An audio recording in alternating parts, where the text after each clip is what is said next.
रखी थी। 10 साल पहले यूजी हुक ने उसे सालों में पहली बार किराने का सामान खरीदा था।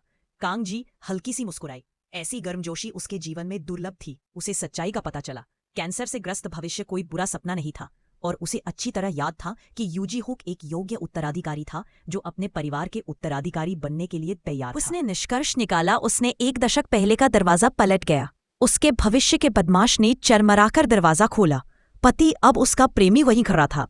पूछा कि क्या उसके अजीब व्यवहार का मतलब है गर्भावस्था। कांजी ने इस पल को याद किया। दशक पहले उसे गैस्ट्राइटिस हुआ था, लेकिन उसने गर्भावस्था मान ली थी।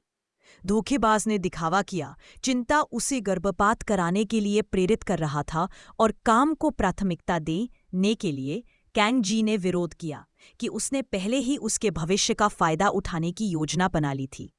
उसने गर्भावस्था से इनकार किया और ब्रेकअप की मांग की। ब्रेकअप के बाद वह गुस्से से भड़क उठा।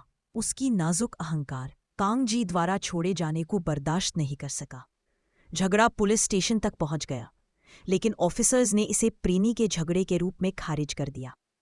कांग जी वॉन जानती थी कि उसे एक नई घर वापस रणनीति की जरूरत थी। उसने घर बदलने की योजना बनाई, लेकिन उसका बैंक खाता सिर्फ एक ही रखा था। महीने की कमाई का हर पैसा उसने कमाया था उस परजीवी को पैसे दिए थे जिसे उसने मैसेज किया था। फाते माफी नामे से भरी हमेशा की तरह वादे और शेखी बखारते कि उसे सोना मिल जाएगा। शेर शब्द ने चिंगारी पकड़ी। कंग जी को एक रियलाइज हुआ, एक याद आया। 10 साल पहले शेरों में जबरदस्त उछाल था। अभी खरीदना धन की गारंटी होगा। नए आइडिया के साथ उसने अपने भविष्य का दोहन करने की कसम खाई। भविष्य का ज्ञान अपने जीवन को पुनः प्राप्त करने के लिए अगले दिन की जांच में उसके शरीर की पुष्टि हुई, पूरी तरह स्वस्थ। कंग जी वो खुश थी क्योंकि भाग्य ने उसे एक पुनर्जन्म दिया था। उसने इस मौके का फायदा उठाने का संकल्प लिया। वह लाइब्रेरी में किताब पढ़ने गई। संयोग से शेयर बाजार का ज्ञान यूजी हुक भी आ गया।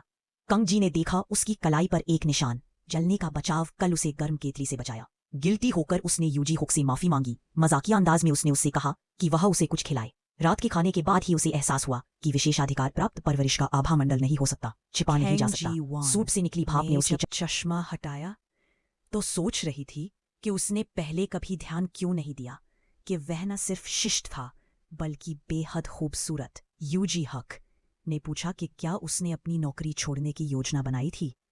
उसने सिर हिलाया। दूसरा जीवन मिलने के बाद से वह इसे संजोना और बदलाव लाना चाहती थी। कैंग जी वॉन ने इंटीरियर डिजाइन की किताबें खरीदी। यूजी हुक ने अनुमान लगाया कि वह शायद शादी के बारे में सोच रही होगी। सिर हिलाया।